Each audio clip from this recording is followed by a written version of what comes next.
मुग्धा और उसकी सास के बीच पूरा समय सास के किसी न किसी काम को लेकर मतभेद चलते ही रहते हैं। बहू, ओ बहू, जरा चाय बना दे। मुग्धा चाय लेकर आती है। ये लीजिए, और कुछ चाहिए? अरे नहीं, बस चाय पीने का मन था। जाओ, तुम दूसरा काम करो। चाय पीने के थोड़ी देर बाद सास दोबारा मुग्धा को आवाज लगाती है। अरे बहुरी, आओ बहू, जरा हलवा तो बना दे, मीठा खाने को मन हो रहा है। इसी तरह मुग्धा की सास पूरा समय कोई ना कोई काम बताकर उसे रसोई से बाहर तक निकलने नहीं देती। कभी चाय, कभी हलवा, कभी पानी तो कभी दूध, हर समय खाने को चाहिए और उसके लिए अपने हाथ पर बिल्कुल नहीं लाने। परेशान किया हुआ है इन्होंने। सास की जबरदस्ती परेशान करने की आदतों से दुखी मुग्धा एक शाम सचिन के साथ अपने कमरे में बैठी हुई बात कर रही होती है। सुनो जी, मम्मी जी की ये जानबूझकर मुझे परेशान करने की फरमाइशों से मैं बहुत फ्रस्ट्रेट हो चुकी हूँ। पूरे दिन में एक सेकंड का आराम नहीं मिलता। रसोई से बाहर कदम रखती नहीं कि बहू ये बना दे, बहुरी वो बना दे। अरे इनकी फरमाइशें चलती ही रहती है। अरे मुग्धा, माँ खाने की शौकीन है पर उम्र हो चली है, खुद खाना नहीं बना सकती इसलिए तुमसे बोलती है। अरे तो शौक भी उम्र देख कर रखने चाहिए ना। समझ में नहीं आता, हर समय फेविकॉल का जोड़ लगाए सोफे से चिपके बैठी रहती है। इतना सब डाइजेस्ट कैसे हो जाता है उन्हें? अरे तुम मेरी माँ से इतनी नफरत कैसे कर सकती हो? मैं उसे नफरत नहीं करती जी, बस परेशान हूँ।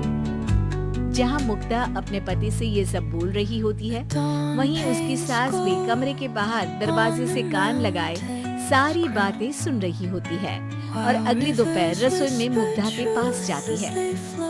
बहू, आज ना मेरा कुछ मसालेदार खाने का मन है, तो चाय बना दूं? मुझे बहुत पसंद है। अरे ना, ऐसा कर लिट्टी चोखा बना ले। और हाँ, जितना मसाला बातों में मिलाकर पति को सुनाती हो ना, सब्जी में भी वैसे ही डाला करो, खाना स्वादिष्ट बनेगा। सास की बात सुनकर मुग्धा हैरान रह जाती है। मतलब अब पूरा समय मुझ पर हुक्म चलाने के साथ बंद कमरे में हुई पति पत्नी के बीच की बातें भी सुनती है। अरे बात जब मेरी थी तो सुनने में क्या दिक्कत है? ये कहकर सास वहाँ से चली जाती है। अरे अब तो हद पार हो गई, इस तरह से तो ये मेरा जीना मुश्किल कर देंगी। मुग्धा सास की हरकतों से परेशान उसका हल सोचने लगती है और इसी तरह कुछ दिन बीत जाते हैं, जिसमें सास का जन्मदिन आता है। मुग्धा बहुत खुशी के साथ अपनी सास को एंड्रॉइड मोबाइल गिफ्ट करती है। मम्मी, आपको सबसे बात करने के लिए बहुत दिक्कत होती है ना? कभी सचिन तो कभी मुझे बोलना पड़ता है, पर इस मोबाइल से आपको कोई दिक्कत नहीं होगी। एक जगह बैठे बैठे बहुत कुछ कर सकती हैं अब आप। मोबाइल देख सासू माँ खुश हो जाती है, पर उसे इस्तेमाल करना तो आता नहीं, इसलिए साइड में रख देती है।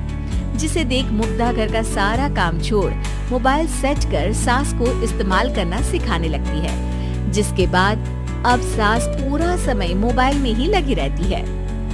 हाय, जब से मम्मी को मोबाइल मिला है मेरी लाइफ में कितनी शांति आई है। अच्छा है, इसी तरह बिजी रहे तो मैं भी सुकून की जिंदगी जी पाऊंगी। अब मुग्धा जब मन करे काम करना, जैसा चाहे वैसा खाना बनाकर खाना, पूरा समय रिलैक्स और खुश रहने लगती है। क्या बात है, आजकल तुम बहुत चहक रही हो। अरे मम्मी जी से छुटकारा जो मिला है, अब ना फरमाइशें ना छुप छुप कर बातें सुनना। अच्छा, तो मोबाइल गिफ्ट करने की ये स्कीम थी। इसी तरह दिन बीतते हैं और अब मोबाइल पर लगी सास फरमाइशों की जगह सवालों के लिए बहू को आवाजें लगाना शुरू कर देती है। अरे बहू सुन तो, देख जरा किसी का फोन क्यों नहीं मिल रहा? रिचार्ज खत्म हो गया है, पर अभी 4 दिन पहले ही तो मैंने किया था, इतनी जल्दी कैसे खत्म हो गया? अरे मैंने कल तेरी कनाडा वाली मौसी सास से 3 घंटे बात की थी ना। क्या? इतना महंगा तो मोबाइल भी नहीं आया जितना महंगा इसका रिचार्ज पड़ रहा है। इसके बाद तो जैसे मुग्धा के दिन के 24 घंटे में से 20 घंटे सास के पास उनके मोबाइल रिलेटेड प्रॉब्लम सॉल्व करने की ड्यूटी ही बन जाती है। अरे मुग्धा, ये मोबाइल में अचानक तेरी मौसी सास की शक्ल क्यों दिखने लगी? और ये तो हिल भी रही है। मम्मी, ये गूगल डुओ का वीडियो कॉल है। इसमें आप बात करने के साथ एक दूसरे की शक्ल भी देख सकती हो। अच्छा, ये तूने मुझे पहले क्यों नहीं बताया? अब बताने के लिए पहले नहीं बताया। इसी बीच सचिन भी वहाँ आ जाता है और सास अपनी वीडियो कॉल में बिजी हो जाती है।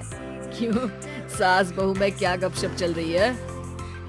इसे गपशप नहीं, दिमाग का दही होना बोलते हैं। पर तुम तो मम्मी को मोबाइल देकर बहुत खुश थी, फिर क्या हुआ? हाँ, उसका सुकून भी कुछ ही दिन मिला। अब घर के टंटे खत्म हुए तो मोबाइल की टिंग टिंग शुरू हो गई। देखो भाई, कुछ पाने के लिए कुछ खोना तो पड़ता है।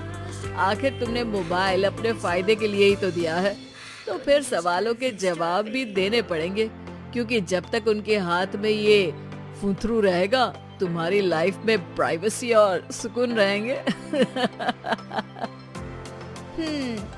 कहने का मतलब है अगर इससे प्यार बढ़े तो दाग अच्छे हैं। अरे मुझे पहले दिन से ही पता है मोबाइल किस मकसद से दिया गया है। भूलो मत, इससे पहले मैं बातें ही सुनती थी। सास की ये बात सुनकर मुग्धा शॉक में और सचिन हंसता रह जाता है।